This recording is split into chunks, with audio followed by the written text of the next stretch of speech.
பத்தி பார்க்க போறோம். நம்மளோட டெவால் பிரஸ் இப்போ சவுத் ஆப்பிரிக்கா ஸ்குவாட்ல ஒரு ப்ராமினென்ட் மெம்பரா மாறி இருக்காரு. நிறைய சீரிஸ்ல அவருக்கான சான்சஸ் பார்த்தீங்கன்னா சவுத் ஆப்பிரிக்கா கிரிக்கெட் போர்டு வந்து வழங்குறாங்க. ஸோ அதெல்லாம் பத்தி கண்டிப்பா டிஸ்கஸ் பண்ணலாம். அண்ட் இன்னும் சில சிஎஸ்கே அப்டேட்ஸுமே இருக்கு. அதெல்லாம் பத்தியுமே கண்டிப்பா பேசுவோம். வீடியோ கண்டிப்பா அடிச்சிருக்கும். வீடியோ லைக் தட்டிட்டு மார்க்காம் சேனல் சப்ஸ்கிரைப் பண்ணிக்கோங்க. இவாங்க வீடியோ தெரிஞ்சுக்கலாம். Firstly England under 19 and India under 19 பார்த்தீங்கன்னா 5 மேட்ச் ஓடிஐ சீரிஸ் பார்த்தீங்கன்னா ப்ளே பண்ண போறாங்க. அதோட ஃபர்ஸ்ட் ஓடிஐ பார்த்தீங்கன்னா நேத்திக்கு நடந்திருக்கும். அண்ட் 2 மேட்ச் டெஸ்ட் சீரிஸ் வரை நடக்க போகுது. ஸோ ஃபர்ஸ்ட் ஓடிஐ நேத்திக்கு பார்த்தீங்கன்னா இந்தியா கம்ஃபர்டபுளாக வந்து வின் பண்ணியிருந்தாங்க. ஸோ இந்தியா அண்டர் 19 கேப்டனா ஆயுஷ் மாத்ரே தான் இருக்காரு. அவர் கூட ஓப்பனிங் பேரா வந்து வைபவ் சூரியவன்ஷி தான் இருக்காரு. ஸோ இது கம்ஃபர்டபுளா வந்து இந்தியா அண்டர் 19 வின் பண்ணியிருக்காங்க. 174க்கு இங்கிலாந்து அண்டர் 19 பண்ண ஆல் அவுட் ஆகியிருந்தாங்க. ஸோ நம்ம இந்தியா இன் ரிட்டர்ன் பண்ணா 24 ஓவர்ஸ்லேயே வந்து மேட்சை கம்ப்ளீட் பண்ணிட்டாங்க.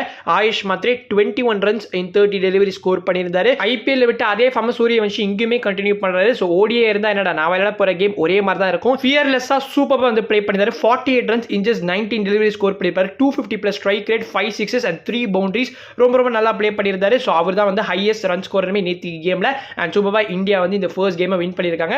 ஆயுஷ் மாத்ரே அஃப்கோர்ஸ் ஒரு டிசப்பாயின்மெண்ட் தான். 21 ரன்ஸ் தான் ஸ்கோர் பண்ண முடிஞ்சது. 17 வயசாக இருந்தாலுமே அவரோட லீடர்ஷிப் ஸ்கில்ஸ் கண்டிப்பாக நம்ம பாராட்டணும். சூப்பராக வந்து நேற்று சைடில் லீட் பண்ணியிருக்காரு. அண்ட் இந்த அண்டர் 19 சீரிஸ் எங்கே அப்புறம் வாட்ச் பண்ண முடியும் கேட்டீங்கன்னா சசெக்ஸோட யூடியூப் சேனலில் வந்து லைவாக டெலிகாஸ்ட் பண்ணுவாங்க. ஸோ நெக்ஸ்ட் ஓடிஏ கேமும் பார்த்தீங்கன்னா அந்த யூடியூப் சேனலில் உங்களால் வாட்ச் பண்ண முடியும். WTC சாம்பியன் சவுத் ஆப்பிரிக்கா பார்த்தீங்கன்னா ஒரு 2 match test series again Zimbabwe play பண்ண போறாங்க. இது நெக்ஸ்ட் WTC சைக்கிள் இடம் பெறுமா அப்படின்னு கேட்டீங்கன்னா I think it will not be consider. Dewald பிரஸ்க்கு ஃபைனலி ஒரு டெஸ்ட் கால் அப் கிடைச்சது. அதை பத்தி நம்ம கொஞ்ச நாட்கள் முன்னாடியே பேசிருப்போம். ஸோ இந்த சீரிஸ்க்கு வந்து அவரை செலக்ட் பண்ணியிருந்தாங்க. ஸோ அவரோட டெஸ்ட் டெபியூ பார்த்தீங்கன்னா இன்னைக்கு நடக்க போகுதுங்க. ஸோ இன்னைக்கு வந்து south Africa versus Zimbabwe first test match நடக்க போகுது. ஸோ இந்த மேட்ச் வந்து ஃபேன் கோட் ஆப்ல வந்து லைவா டெலிகாஸ்ட் பண்ணுவாங்க. ஓகேங்களா? ஸோ இன்னைக்கு டெவால் பிரஸ் அண்ட் லெஹாண்ட்ரே பிரெட்டோரியஸ் இவங்களோட டெபியூலாம் நீங்க எதிர்பார்க்கலாம். முடிஞ்ச அளவுக்கு சவுத் ஆப்பிரிக்கா பார்த்தீங்கன்னா உங்களோட பெஞ்ச் ஸ்ட்ரென்த் வந்து இந்த சீரிஸ் வந்து ட்ரை அவுட் பண்ண போறாங்க. ஸோ இந்த சீரிஸ்ல வந்து கேஷவ் மகாராஜ் தான் வந்து சைடு லீட் பண்ண போறாரு. Temba Bavuma will be absent for this series. 14th ஜூலைல இருந்து டில் 26th ஜூலை வரைக்கும் பார்த்தீங்கன்னா ஒரு T28 ட்ரை சீரிஸ் வந்து நடக்க போகுது between Zimbabwe, south Africa and New Zealand. இந்த சீரிஸும் பார்த்தீங்கன்னா நம்ம சவுத் ஆப்பிரிக்காவோட ஸ்குவாட்ல டெவால் பிரஸை வந்து இன்க்ளூட் பண்ணியிருக்காங்க. ரொம்ப மகிழ்ச்சியா இருக்கு ஆக்சுவலி.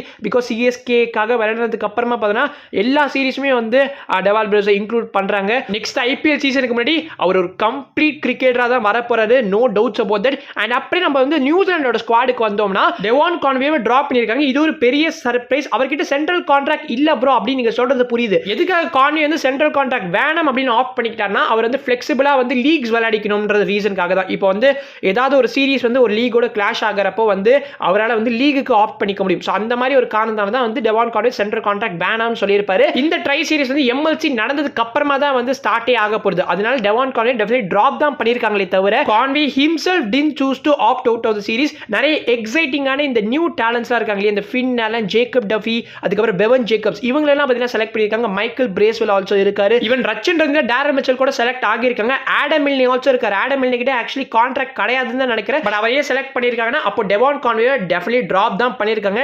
டெவான் கான்வேயோட கிராஃப் வந்து கீழே போயிட்டு இருக்கு guys. CSK most of the matches அவரை டிராப் பண்ணாங்க. இப்போ நியூசிலாந்து அவங்களோட ஸ்குவாட்ல இருந்து டிராப் பண்ணியிருக்காங்க. டிஎஸ்கேயோட பிளேயிங் லெவல்ல இருந்து பார்த்தீங்கன்னா டெவான் கான்வே டிராப் பண்ணிட்டாங்க. Everything is literally going against Devon Conway. இன்னுமே சில சிஎஸ்கே ஃபேன்ஸ்லாம் டெவான் கான்வே ரீடைன் பண்ணணும் நெக்ஸ்ட் சீசனுக்கு அப்படின்னு சொல்லிட்டு இருக்கீங்க இல்லையா? அது எந்த அர்த்தத்தில் சொல்றீங்க அப்படிங்கறத வந்து நீங்க கமெண்ட் செக்ஷன்ல தயவு செஞ்சு சொல்லிட்டு போங்க. சஞ்சு சாம்சனோட ட்ரேட் பத்தி பேச வேணாம் தான் நான் நினைக்கிறேன். பட் எஸ் அதை பத்தி பேச வேண்டிய சிச்சுவேஷன் வந்து திரும்ப ஏற்படுது. ஸோ நம்ம பீடாக் இருக்காரு இல்லையா, அவர் வந்து ஒரு பொருளியை திரும்ப ட்விட்டர்ல கிளப்பி விட்டுருக்காரு. ஸோ இது வந்து என்கேஜ்மெண்ட் அண்ட் இம்ப்ரெஷனுக்காக பண்றாரான்னு தெரியல. பட் அவர் என்ன சொல்லியிருக்காருன்னா ட்ரேட் டாக்ஸ் ஹவ் பிகன். அதாவது ட்ரேடுக்கான அந்த டாக்ஸ்லாம் வந்து ஆரம்பிச்சிட்டாங்க. ஒரு டாப் ஆர்டர் விக்கெட் கீப்பர் பேட்ஸ்மேனுக்காக பார்த்தீங்கன்னா ஒரு இந்தியன் ஆஃப் ஸ்பின்னர் அண்ட் ஒரு left handed middle order Indian batter பார்த்தீங்கன்னா ட்ரேட் பண்ண போறாங்களா.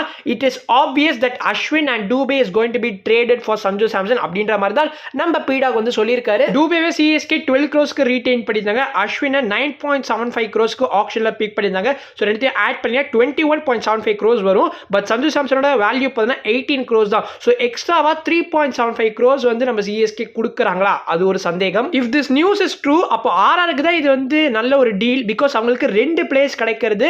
அஸ்வின் அண்ட் டூபே 2 பேருமே எக்ஸ்பீரியன்ஸ்டான கேம்பெயினர்ஸ். 2 பேருமே பாஸ்ட்ல ஆர்ஆருக்காக ப்ளே பண்ணியிருக்கிறதுனால இந்த நியூஸ் வந்து நிஜமாவே ரிலேயபிளா இருக்குமோ அப்படின்ற மாதிரி தான் தோணுது. ப்ராபபிலி இதை வந்து சினாரியோ 1ன்னு வச்சுக்கோங்க guys. Dube and Ashwin for Sanju Samson. இன்னொரு சினாரியோ பார்த்தீங்கன்னா Ashwin and cash for Sanju Samson. இது என்னன்னு பார்த்தீங்கன்னா அஸ்வினோட வேல்யூ 9.75 crores. தென் மிச்சம் இருக்கிற அந்த 8.25 crores பார்த்தீங்கன்னா நீங்க கேஷா கொடுக்குற மாதிரி இருக்கும். அது உங்களோட ரிலீசஸை பொறுத்து இருக்கு. ஆக்சுவலி இதுதான் பெஸ்ட் டீல். இதுதான் எல்லாருமே அக்செப்டும் பண்ணுவீங்க. அண்ட் இதுதான் வந்து சில சோர்சஸுமே வந்து மென்ஷன் பண்ணியிருக்காங்க. ஜூலை ஜூலை 4 தான் ட்ரேட் விண்டோ ஓப்பன் ஆகுதுன்னு சொல்லியிருந்தாங்க. ஸோ சஞ்சு சாம்சனோட ட்ரேட் தான் முதல் ட்ரேட் அனௌன்ஸ்மெண்ட்டாக இருக்கிறதுக்கான பாசிபிலிட்டிஸுமே ஹையாக இருக்குது. ஸ்டார்டிங்கில் டெவான் கான்வே பற்றி பேசியிருப்போம் இல்லையா, டெவான் கான்வே என்ன பொறுத்த வரைக்கும் ரிலீஸ் ஆக போகிறது அது வந்து ஒரு 90% கன்ஃபார்ம்னே வச்சுக்கோங்களேன். So in case Devon Conway release ஆனார்னா அவரோட ரீப்ளேஸ்மெண்ட் ஆப்ஷன்ஸாக வந்து ஆப்ஷனில் யாரெல்லாம் இருக்க போகிறாங்க அப்படிங்கிறத பற்றி நம்ம நெக்ஸ்ட் வீடியோ கண்டிப்பாக பேசலாம். நீங்களே கான்வேக்கான ரீப்ளேஸ்மெண்ட் ஆப்ஷன்ஸ் வந்து கமெண்ட்ஸை சொல்லிட்டு போங்க, அவங்களெல்லாம் செக் பண்ணிட்டு கண்டிப்பாக நான் நெக்ஸ்ட் வீடியோவில் வந்து பேசுகிறேன் அவங்கள பற்றி. அண்ட் இதோட வீடியோ முடிச்சுக்கலாம். I will make next video. Peace, cheers, by.